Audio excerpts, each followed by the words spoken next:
सभी भैया बहनों को सुप्रभात। आज का बहुत ही महत्वपूर्ण टॉपिक हम पढ़ेंगे समूह 17 के तत्व हैलोजन परिवार के आवर्त सारणी में जो समूह 17 है उसके तत्वों को हैलोजन परिवार के नाम से जानते हैं। क्वेश्चन कैसे पूछा जा सकता है इस पे, इस समूह 17 के तत्व या हैलोजन परिवार के तत्वों की आवर्त सारणी में स्थिति की विवेचना कीजिए। इस तरह से प्रश्न आता है, या गुणों सहित विवेचना कीजिए।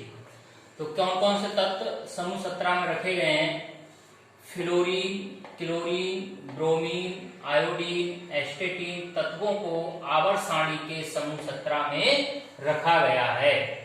इन्हें हैलोजन भी कहते हैं। इन तत्वों को समूह 17 के तत्वों को क्या कहते हैं?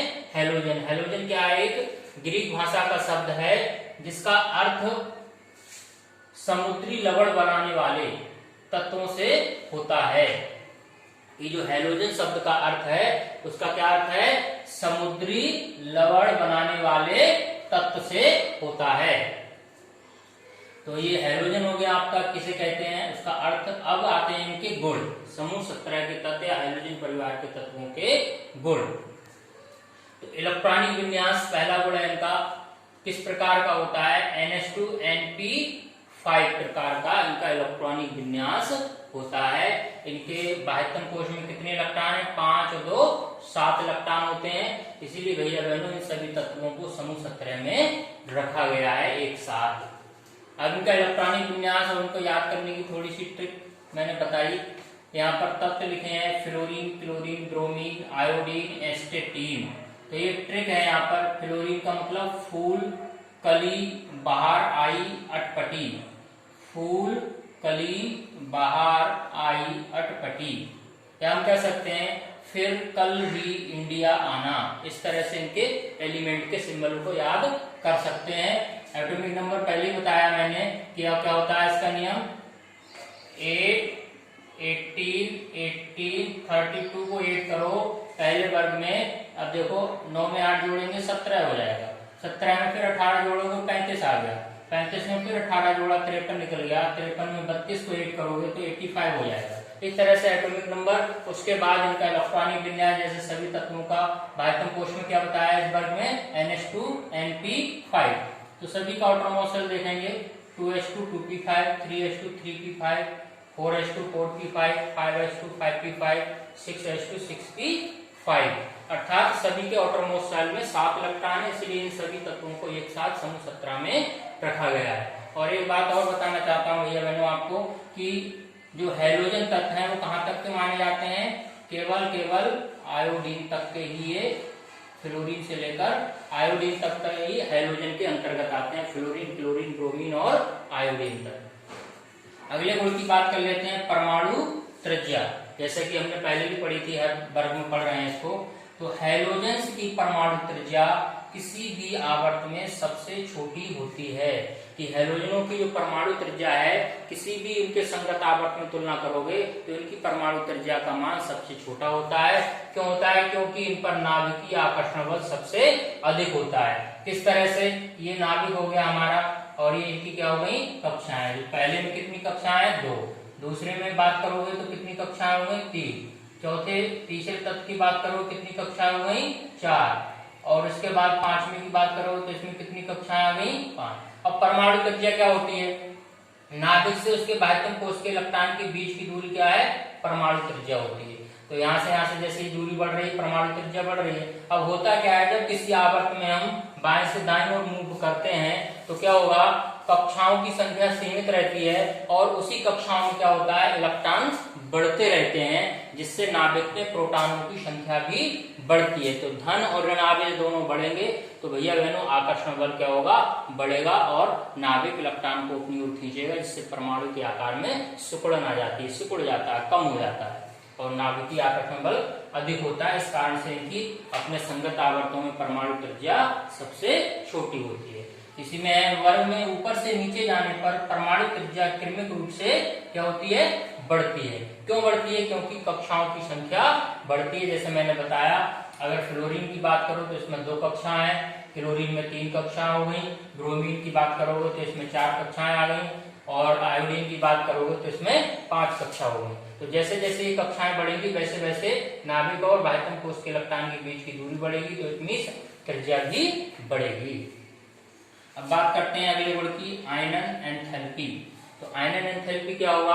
तो मैंने बताया था आपको स्टार्टिंग में ही कि किसी तत्व के बाह्यतम कोश से एक इलेक्ट्रॉन को निकालने में जो आवश्यक ऊर्जा होती है वह उस तत्व की आयनन एंथैल्पी कह सकते हैं, आयनन ऊर्जा कह सकते हैं, आयनन विभव कह सकते हैं। तो क्या होता है इनका? हैलोजेंस की आयनन एंथैल्पी किसी भी आवर्त में सबसे अधिक होती है। कैसी होती है? अगर इनकी आयनन एंथैल्पी की बात करोगे या आयनन विभव या आयनन ऊर्जा की, तो अपने संगत आवर्तों में सबसे अधिक होती है। क्यों होती है? अब देखो क्या है, यहाँ से ये इलेक्ट्रॉन नाभिक के ज्यादा पास है, जैसे जैसे परमाणु त्रिज्या अर्थात परमाणु आकार बढ़ रहा है वैसे वैसे नाभिक से बाह्यतम कोश के इलेक्ट्रॉन के बीच की दूरी भी क्या हो रही है? ये बढ़ रही है। तो हमें यहाँ से, अब मैं क्वेश्चन पूछता हूँ आपसे कि यहाँ से इलेक्ट्रॉन आसानी से निकाल सकते हैं या यहाँ से आसानी से निकालेंगे? तो ये नाभिक के पास से ज्यादा मजबूती से पकड़ा होगा इलेक्ट्रॉन को, तो अगर यहाँ से हम इलेक्ट्रॉन निकालेंगे तो हमें अधिक ऊर्जा लगानी पड़ेगी। तो आयनन विभव कैसा हो गया?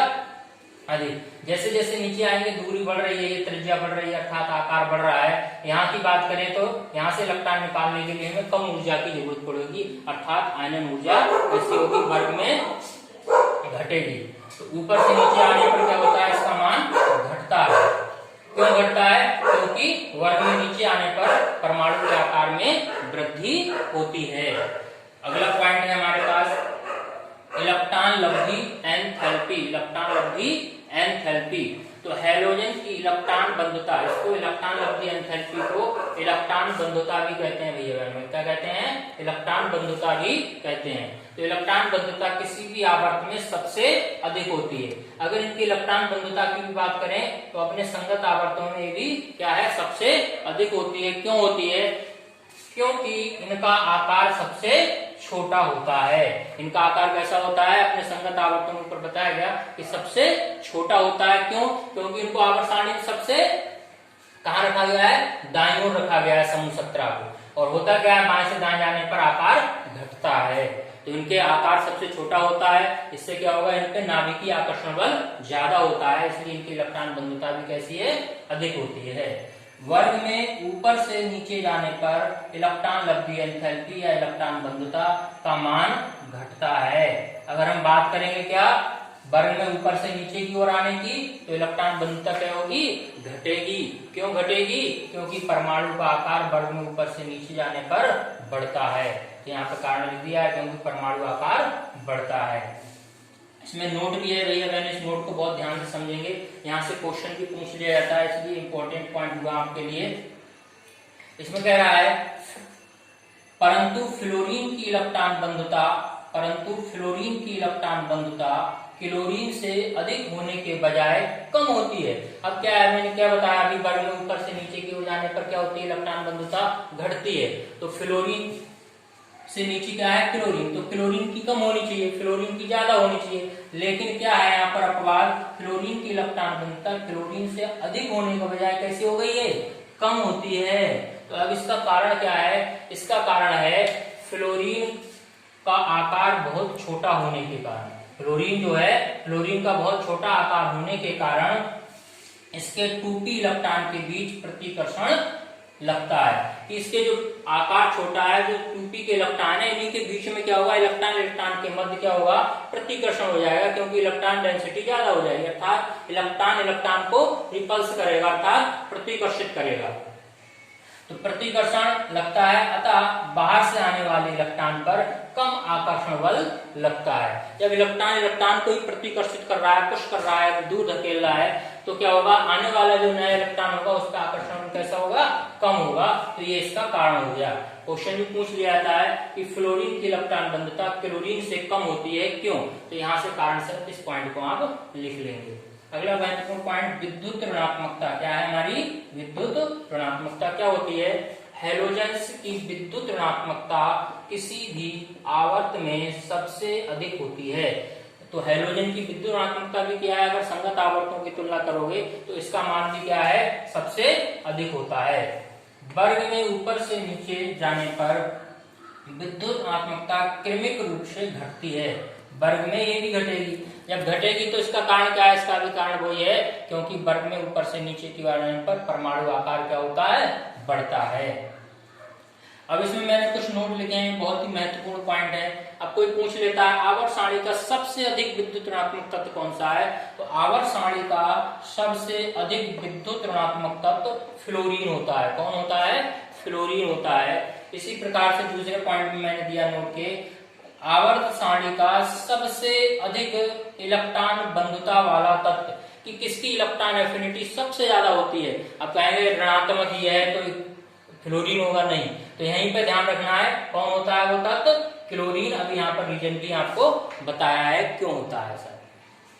तीसरा पॉइंट यहाँ पे लिया गया, आवर्त सारणी का सबसे हल्का तत्व कौन सा होता है? तो सभी भैया बहनों को पता होगा ये तत्व कौन होता है? हाइड्रोजन होता है।